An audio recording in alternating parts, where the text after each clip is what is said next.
जय गुरुदेव। आदरणीय गुरु भाई बहनों, 2012 के पहले गुरु महाराज की जाति जमात की कभी चर्चा नहीं हुई। संतों की जात की चर्चा किसी पिता को उसी तरह दुखित करना होता है जैसे किसी पिता के लड़कों से जाति पूछना। यानी हमारा मतलब है कि एक ही पिता के 4 लड़के हों और ये मालूम है कि एक ही पिता के लड़के हैं, तो हर आदमी से अलग अलग जाति पूछने पर कैसा महसूस होगा पिता को। अरे जो एक की जाति है, जो पहले बड़े लड़के की हुई, दूसरे की हुई, तीसरे की हुई, चौथे की, उसकी जाति तो अलग नहीं होती। तो आप समझो इस बात को कि 2012 के पहले सब बातें नहीं हुई। 2012 के बाद लोगों ने धीरे धीरे वो सारे हथकंडे अपनाए जिससे लोगों को बेवकूफ़ बनाया जा सके। मैं आपको बता दूं, आपने सत्संगों में बहुत बार सुना, जाति न पूछो साध की, पूछ लीजिए ज्ञान, मोल करो तलवार का, पड़ा रहे दो म्यान। तो फिर ये जाति की बात कैसे हुई? यानी कि मथुरा से जो संदेश वाहक भेजे गए, उन्होंने सुनाया हमारे यादव भाइयों को कि तुम बहुत बड़े सौभाग्यशाली हो कि तुम्हारी बिरादरी में गुरु महाराज पैदा हुए। वही टाटधारी गुरु भाई जो कभी इसका विरोध करते थे। यानी हमने तो देखा है बहुत बड़े बड़े गुरु भाई, सेवादार, टाटधारी वक्ता, राष्ट्रीय वक्ता, अंतर्राष्ट्रीय वक्ता, जो कि गुरु महाराज के रहने पर कोई दूसरा सुनाते थे और उसके जस्ट विरोध में ही सुनाने लग गए। अभी उनकी बुद्धि कहाँ से पलट गई ये तो वो जाने, गुरु महाराज जाने। लेकिन मैं तो आपसे इतना ही कहना चाहता हूँ कि गुरु महाराज की जाति की चर्चा हिंदुस्तान के लोग धोबी के रूप में किया करते थे। वैसे तो गुरु महाराज ने नहीं कहा कि मैं धोबी हूँ, कपड़ा धोने वाला। उन्होंने कहा था कि मैं जीवात्मा के मैल धोने वाला धोबी हूँ। फिर भी मैं आपको बता दूँ, गुरु महाराज जब अपने दादा गुरु के यहाँ थे तो गृहस्थ में न रह करके बचपन से ही संन्यास आश्रम को धारण किया था। तो संतों महात्माओं के जितने भी भक्त और शिष्य हुए हैं वो सब ज़्यादातर गृहस्थ में ही थे या गृहस्थ में ही रहने का उनको आदेश दिया, अपनी मेहनत कमाई की रोटी खाने का आदेश दिया। चाहे वो कबीर साहब के पहले के संत रहे हों जो गुप्त संत थे, चाहे बाद में जो प्रकट संतों की जो धारा शुरू हुई। तो आप इस बात को समझो कि संतों ने ये कहा मेहनत ईमानदारी की कमाई खाओ। तो गुरु महाराज तो जब घर ही द्वार छोड़ चुके थे, शादी वगैरह की से बहुत ही, चूँकि उन्होंने अपनी माँ को वचन भी दिया था कि मैं शादी नहीं करूँगा। अब ये बात कौन जानता था? ये दादा गुरु जानते थे, बाकी तो लोग जानते नहीं थे कि इन्होंने ये वचन का इतना पक्का है कि इसने जो वचन दिया उसी के लिए देखो इतना परेशानी उठा करके इसने खोज की। और जब यानी कि अब रास्ता मिल गया तो भजन में लगन से लगा है, लेकिन लोगों के मुँह की बात क्या कहा जाए। तो गुरु महाराज को बहुत परेशान करते थे।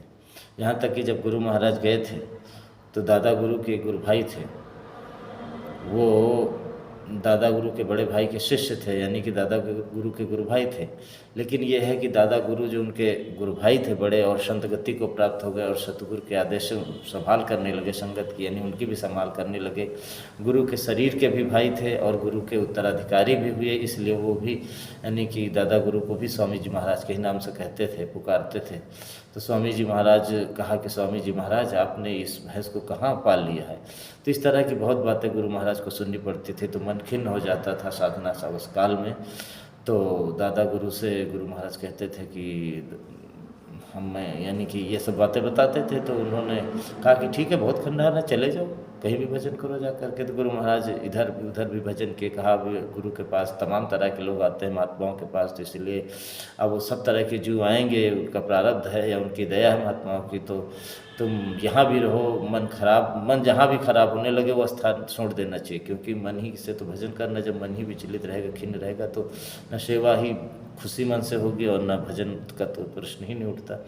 तो इसलिए गुरु महाराज हट जाते थे और उसके बाद जैसे इधर यमुना के किनारे चले आते थे, उधर यमुना नदी के उस पार नाव लेकर के जंगल में भजन करते थे। वहीं पे एक समझो पेड़ में पहली बार साधना की जो उनको अनुभूति हुई, वो वहाँ पे ले गए, गुरु महाराज ने भंडारा किया। तो उसके बाद जब ये हुआ कि जीवों के जगाने का सिलसिला शुरू हुआ और आश्रम की ज़रूरत पड़ी, तो आश्रम जब बनाया कृष्णानगर में, तो उनके पास यानी स्वामी जी महाराज के पास, चूँकि वो मल्लाहों से परिचय हो गया था, तो मल्लाह भी आते थे। और चूँकि स्वामी जी महाराज का कायस्थों से यानी कि श्रीवास्तव यानी लालाओं से जो शुरू हुआ सत्संग की बारदली बाजार बनारस में, तो लाला भी लोग आते थे, श्रीवास्तव लोग आते थे, कैस्त आते थे। उसके बाद हरियाणा बगल में था तो वहाँ के जाट आते थे, और चूँकि वो नदी किनारा था तो वहाँ पे पंडे वगैरह भी आते थे। तो लोगों ने तरह तरह की बातें करना शुरू कर दिया। तो अपनी सरिता बहन, जिनका नाम गुरु महाराज ने रखा था, वैसे तो उनका नाम महेश्वरी श्रीवास्तव था, वो प्रथम सत्संग में वो रही। श्रीवास्तव जी जो पत्रिका निकालते थे उनकी धर्मपत्नी थी। तो गुरु महाराज से कहा कि सरकार जो है तरह तरह की लोग बातें करते। अब उनको भी पूरी तरह से गुरु महाराज की शरीर की जाति के बारे में नहीं पता था, तो उनके मन में क्या भावना थी, कुछ न कुछ ऐसी ही भावना तो रही होगी। तो गुरु महाराज ने कहा क्या बातें करते हैं, तो उन्होंने बड़े संकोच से कहा कि गुरु महाराज आपकी जाति को लेकर के लोग तरह तरह की बातें करते हैं। तो गुरु महाराज ने कहा कह दे मैं चौहान क्षत्रिय हूँ, हिंदुस्तान में जिसको जैसे पता लगाना हो लगा ले।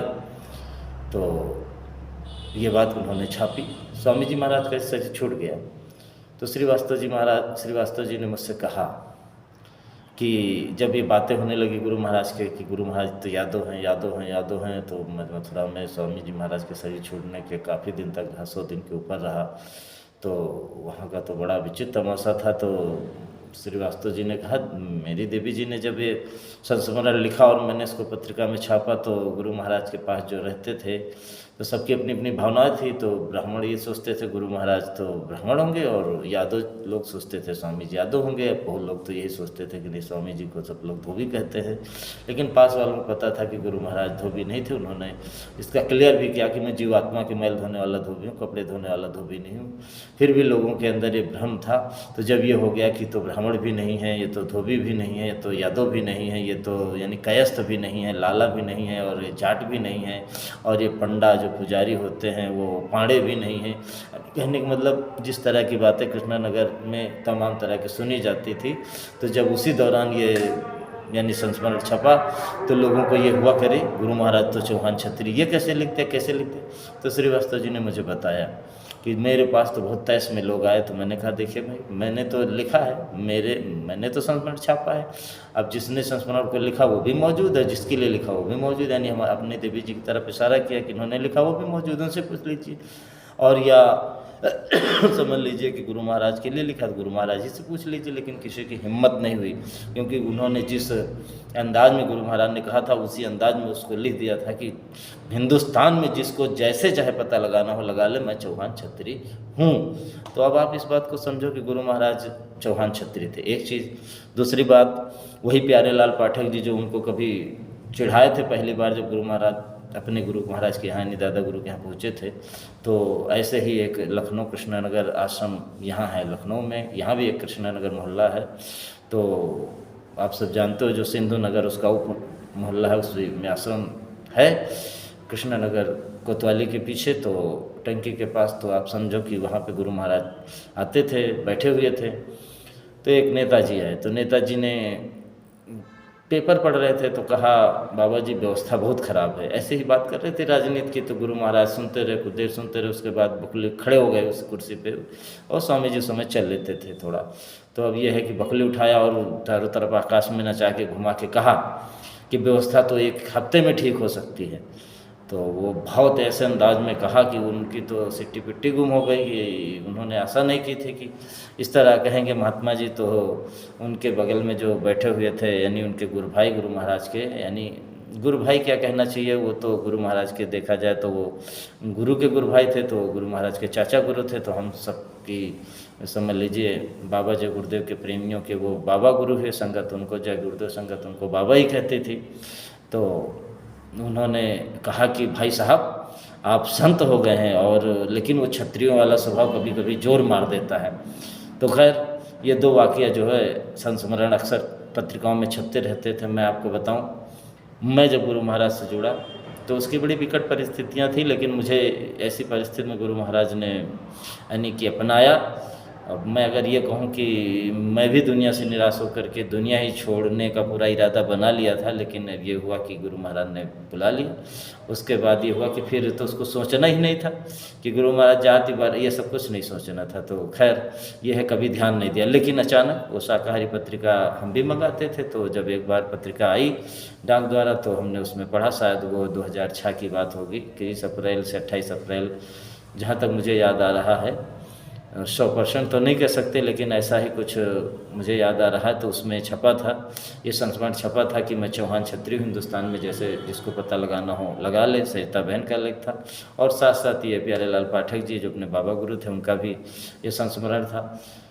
तो हमने इस बात को अपने जो ब्लॉक के लोग थे, तो हमने कहा देखिए, संतों की कोई जात नहीं होती है। तो हिंदुस्तान का बच्चा बच्चा जानता है कि मतलब आपके रामचरितमानस में भी लिखा है कि जब भक्ति मिल जाती है तो ये चारों वर्ण आश्रम से आदमी ऊपर चला जाता है।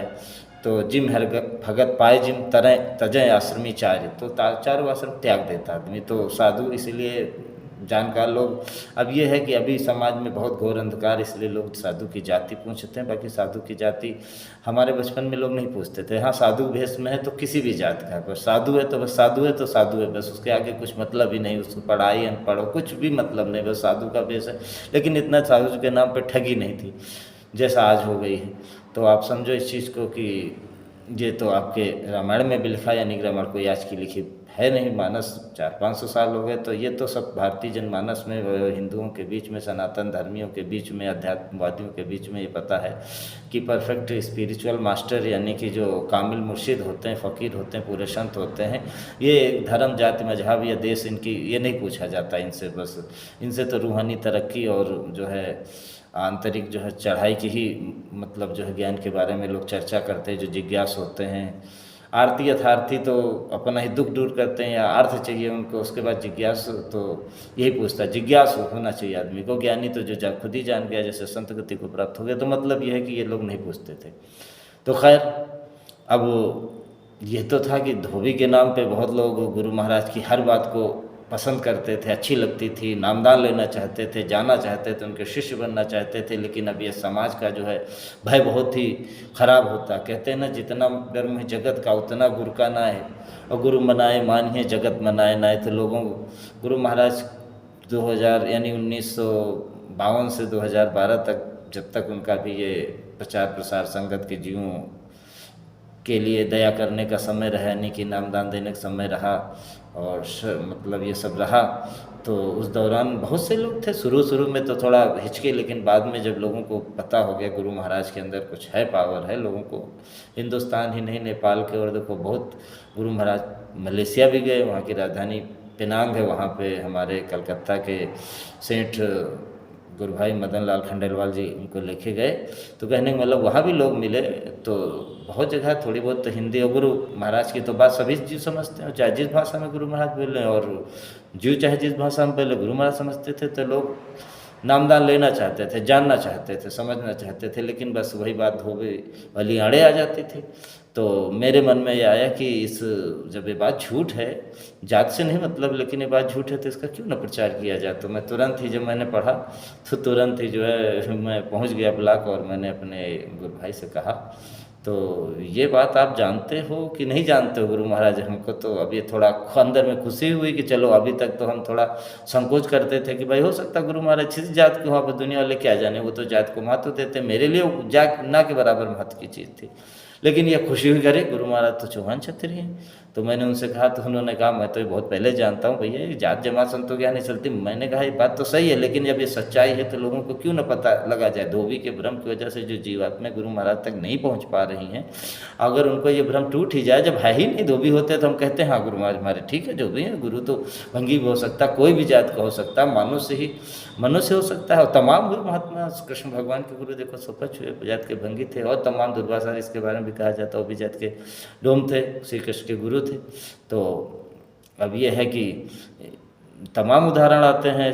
वाल्मीकि जी के बारे में आप देखो, लोकुस के गुरु थे जिन्होंने अजय बनाया। तो ऐसे बहुत सारे उदाहरण जो सत्युग से लेकर के अब तक हैं, लेकिन फिर भी मुझे इस बात की खुशी, मैंने कहा आप ये भ्रम क्यों नहीं तोड़ देते लोगों का। तो खैर मुझे तो गांव में लोग चिढ़ाते थे, तो मैंने पत्रिका भाई पढ़ा दिया कि देखो ये पत्रिका है, इसमें पढ़ लीजिए। तो लोगों ने, ये भ्रम हमारे गांव के लोगों का टूट गया कि गुरु महाराज बाबा जय गुरुदेव धोबी नहीं, वो चौहान छत्री हैं। ख़ास तौर से छत्री हमारे आसपास थे, तो वही मुझे थोड़ा चिढ़ाते थे, तो मैंने कह दिया। तो आप समझो 2012 में जब गुरु महाराज का शरीर छूटा, जब मैं आश्रम से अपने गाँव आया, तो थोड़ा आश्रम में लोगों ने मुझे थोड़ा बहुत सताया। उसके बाद जब लोगों को गांव के हैं कितने भी, कैसे भी अच्छे बुरे, लेकिन अभी हमदर्दी तो थी, तो लोगों को बुरा लगा। उसके बाद गुरु महाराज के साथ भी जो कुछ हुआ, तो वो तो है ही है, किसी ने तो किया ही, कि जो उनके गुरु के आदेश के खिलाफ उनके साथ ऑपरेशन इंजेक्शन किया गया। तो ये सब बातें तो आप तो सब जानते हो, सब चर्चा में आई, पूरी दुनिया में फैली। तो हमारे गांव जाहिर सी बात मीडिया में आई, टेलीविज़न में आई, और ये सब जो वहाँ से जो ये हुआ कि भाई झगड़ा और ये सब, मतलब जैसे महाराज जी यानी कि बाबा मकान जी महाराज वहाँ से निकल गए, तो लोग ये तो आशा करते थे, जानते थे गुरु महाराज ने हिंदुस्तान में एक जगह सत्संग सुनाया। अरे कहाँ गुरु महाराज गए। और फिर गुरु महाराज के सबसे नज़दीक खाली 2 ही व्यक्तियों का नाम आता है इतने दिनों में, 60 सालों में। एक तो आप जानते हो बाल मुकुंद जी तिवारी जी थे, वो तो खैर उनका कहानी आप सब जानते ही हो। उसके बाद फिर ये समझ लीजिए कि निजी सेवा में जब से महाराज जी लगे हैं, तो हिंदुस्तान के आम जनमानस ने यही देखा कि बाबा जी के सबसे नज़दीक तो यही तिवारी जी हैं। तो इसलिए सब जानते थे, पहले से लोगों का आशा था कि करोड़ों तो चेला गुरु महाराज के, इसमें हर जात के हैं, हर देश के हैं, नेपाल के हैं और सब तरह के गरीब अमीर। लेकिन उनको पता था कि, और ये भी जानते थे कि तिवारी जी महाराज ये शादी वादी भी नहीं किए हैं, तो सबको पता था कि ये इन्हीं को जो है, इन्हीं के अंदर और फिर उनके व्यवहार और भाव, चेहरे मोहरे से वो लगता था कि एक मतलब जो संत होने के लक्षण थे वो लोगों को नज़र आते थे, तो ये कहते थे होना चाहिए। लेकिन बाद में जब 2012 में सब परिस्थितियाँ उल्टी हो गई, तो गांव के लोगों ने हमारे कहा कि देखो गुरु महाराज छत्री चोला थे, ठाकुर चोला थे, तो इन्होंने ये किया। अब वो है कि गांव के लोगों की भावनाएं होती हैं, छत्री हैं तो वो छत्री की बात करेंगे, लेकिन बात सही थी। सभी लोगों ने कहा गुरु महाराज, क्योंकि हमारे गांव का बच्चा जानता था कि गुरु महाराज चौहान छत्री हैं। हमने तो इसका खूब कायदे से प्रचार किया, इसमें कोई दो राय नहीं। चूँकि लोग अभी चिढ़ाते थे कि तुम धोबी की चेला बन गए हो, तो हमको अब क्या बताएं, हमारे थे वो भी छत्री थे, तो इतना चिढ़ाते थे, मुझे देखते ही कहते थे जय गुरुदेव धोबी, जय गुरुदेव धोबी, इसी तरह। लेकिन आपको मैं बताऊं, वही बाद में गुरु महाराज के भक्त बन गए। लेकिन उनका ये दुर्भाग्य रहा कि वो एक बार सेवा में गए, तो कुछ पैसे से सहायता उनको मिल गई, पंकज ने दे दिया, तो उसी की वजह से वो उन्हीं का गुणगान गाने लगे। और थोड़ा उनके अंदर एक उनकी थोड़ा राजनीतिक दिमाग के आदमी थे, तो ब्राह्मण वर्ग बुद्धिमान तो होता है, तो गांव में हमारे हैं भी, तो उनके आगे वो राजनीति में थे, तो जाहिर सी बात उनकी चलती नहीं थी, तो उनको अंदर से थोड़ी चिढ़ थी। तो अब ये तो आपको पता है कि गुरु महाराज के जो उत्तराधिकारी थे, यानी कि जो बाबा उमाकांत तिवारी जी महाराज थे, वो भी ब्राह्मण थे, तो अब उनको उसी को लेकर के उनको ये हो गया। और थोड़ी और उटपटांग बातें मुझे बताते थे कि मैंने, मेरे साथ इन्होंने ऐसा गलत किया, वहाँ पे आश्रम में ये है वो, मैं सुरक्षा अधिकारी था और कुंभलपाल सिंह बीमार थे, आगरा में थे, और मैं पूरे आश्रम का सुरक्षा अधिकारी कुछ दिन के लिए बना, और उसमें बता रहे थे कुछ झगड़ा हो गया था इनके तिवारी जी के ड्राइवर से, तो कहा मेरे साथ गलत किया। तो खैर जो भी हो, उस सब चीज़ों से कोई मतलब नहीं, लेकिन उन्होंने फिर समझो कि उधर का पल्ला पकड़ लिया। लेकिन यह बात तो वो भी 2012 में, तो मैंने कहा देखिए गुरु महाराज तो चौहान छत्री थे, और मथुरा में जो लोग बैठे हैं वो गुरु महाराज को यादव बना रहे हैं, तो आप तो जानते हो, बहुत पहले जानते हो, आप छत्री हो, आप तो जानते हो कि गुरु महाराज चौहान छत्री थे। तो अब इसी बात से झूठ पकड़ लीजिए, वो ठीक है। आप जो है तिवारी जी से आपका कुछ भी रहा हो, कहने का मतलब है उस समय आपका कोई कर्म का लेन देन रहा हो, कुछ भी रहा हो, भाई ठीक है। लेकिन अब गुरु महाराज को आप मानते हो, जान से ज़्यादा मानते हैं, ऐसी बात नहीं। तो उन्होंने आप उनको मतलब उन गुरु महाराज की बात पकड़ी, और जब वो लोग मथुरा के लोग जो झूठ बोल रहे हैं, आपको खुद पता है ये चीज़, आप इतने दिन से आप जो कहने का मतलब वो भी लगभग हमारा अनुमान है कि 2000 यानी कि 4 से जुड़ने के बाद लगभग 8 साल तो गुरु महाराज का उनके पास साथ ही रहा। तो हमने कहा कि अब इन 8 साल अब चिल्लाते रहे गुरु महाराज चौहान छत्री, पूरे यानी कि एरिया के लोगों को बताते रहे। अब क्या बताओ कि गुरु महाराज उनके कहने से, मथुरा वालों के कहने से कहोगे कि यादव हैं, तो ये अब समझ लीजिए कि खैर उनके पास का कोई जवाब नहीं था। तो प्रेमी भाई बहनों, मैं आपसे इतना कह के विदा लूँगा कि गुरु महाराज चौहान छत्री थे, और इसको कोई मिटा नहीं सकता। और बस ये है कि हमारे गुरु भाई जो भ्रम में हैं, और मैं बताऊं, फिर कभी मैं बताऊंगा कि गुरु महाराज के वहाँ पे आश्रम में स्वामी जी का शरीर छोड़ने के बाद कैसे उनका सदरा बदलाया गया, किस दिन बदलाया गया, जो खेतौरा में उनका, अब ये आप तो समझ लो कि गुरु महाराज जब अपने घर छोड़ के निकले थे तो उनका नाम, पिताजी का शरीर छूट गया था बचपन में ही, आखिरी समय में माताजी, पिताजी के बाद माताजी का शरीर छूट गया। उसके बाद फिर गुरु महाराज के भाई थे, भाभी थी, जो उनको काफ़ी सताए।